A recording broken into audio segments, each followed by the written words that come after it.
A few days before my mother's birthday celebration, I walked into my parents' kitchen holding a carefully wrapped gift. It was something meaningful, something I knew she would love. But the moment I stepped inside, I realized this wasn't going to be a simple visit.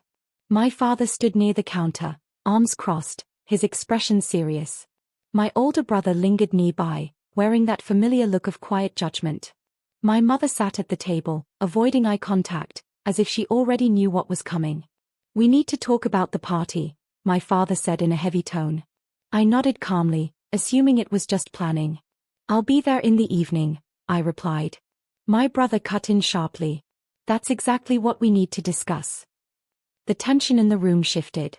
I felt it immediately. "This isn't just any gathering," he continued. "Important people will be there. Mom's social circle, Dad's business contacts, people who notice things." I stayed quiet, sensing where this was heading. My father cleared his throat. "We think it might be better if you don't attend." The words landed harder than I expected. I blinked. "You asking me not to come to my own mother's birthday?" "It's about appearances," he said, trying to sound reasonable. My brother didn't bother softening it. "Look at your situation. You work from home, you keep to yourself, and honestly, we don't even know what you actually do. It's difficult to explain." I felt the sting but kept my voice steady. "So I'm an embarrassment?" "Don't make it dramatic," he snapped. "We're just being realistic." I turned to my mother. "Is this what you want?" She hesitated, then sighed. "I love you, but people ask questions. They compare their children. I don't know what to say about you." I swallowed the hurt. "You could say I run a business." My brother laughed under his breath. "You've been figuring things out for years. That's not a business." Silence filled the room. I placed the gift gently on the counter and walked out without another word. What they didn't know, what they never cared to ask, was what I had actually been building all this time. For years, while my family assumed I was drifting through life, I was quietly building something from the ground up. It started small. Just me, a laptop, and an idea.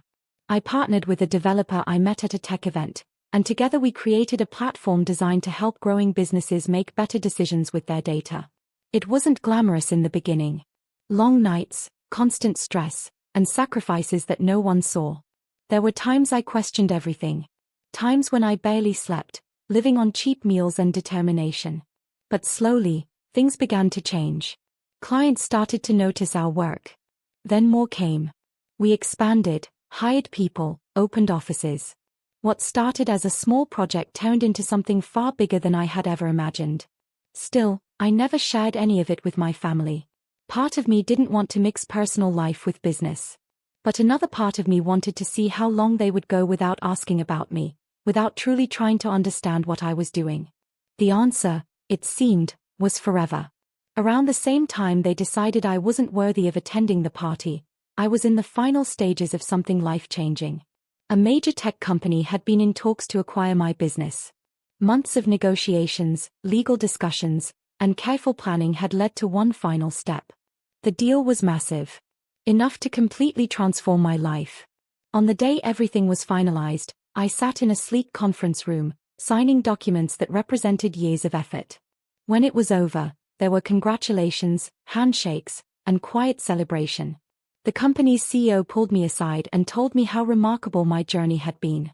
That what I built would shape the future of their organization. I thanked her, but my mind drifted elsewhere. The announcement would go public that same evening. Right in the middle of my mother's party. The timing wasn't planned, but it felt almost poetic. I returned home, changed into something comfortable, and decided I wouldn't go to the event. I wasn't interested in proving anything to anyone. They had made their decision. And I had made mine. Later that evening, my phone started ringing. At first, it was colleagues and friends congratulating me. Messages flooded in, filled with excitement and pride. News channels had picked up the story. My name, my company, everything was suddenly everywhere.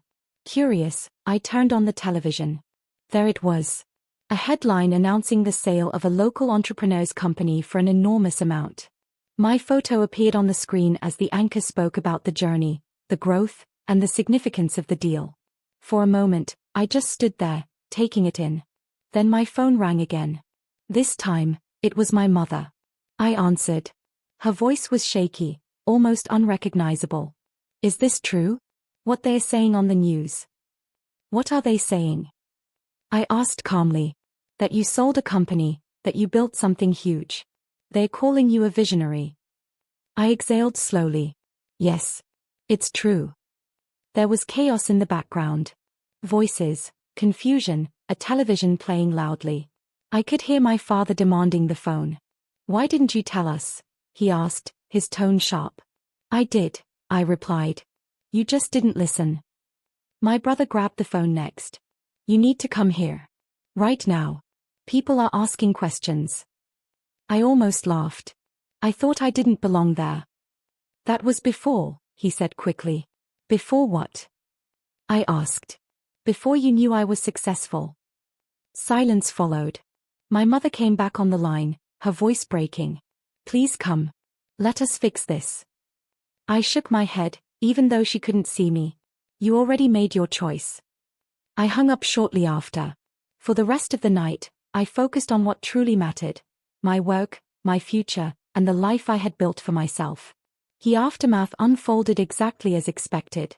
The party that was meant to showcase perfection turned into something else entirely. Guests congratulated my parents while quietly questioning why I wasn't there. The very thing they tried to avoid became impossible to hide. Meanwhile, my phone continued to buzz with messages from people who had never bothered to check on me before. I ignored most of them. Days later, my brother left a voicemail, shifting blame, claiming I had embarrassed the family. I didn't respond. My mother, however, reached out through someone who had always treated me kindly, my aunt. I agreed to listen. She's devastated, my aunt told me gently. She realizes she was wrong. I paused before replying. They didn't just misunderstand me. They dismissed me. They decided my worth without ever asking who I was. There was silence on the other end. Eventually, my mother called again. This time, her voice was different. Honest. Vulnerable. I was wrong, she admitted. I cared more about what others thought than understanding my own daughter. Her words caught me off guard. For the first time, she acknowledged everything, her assumptions, her silence, her failure to truly see me. It didn't fix everything overnight. But it was a start. In time, conversations became easier. Apologies were made, not because of money or success, but because of genuine regret. As for me, I moved forward.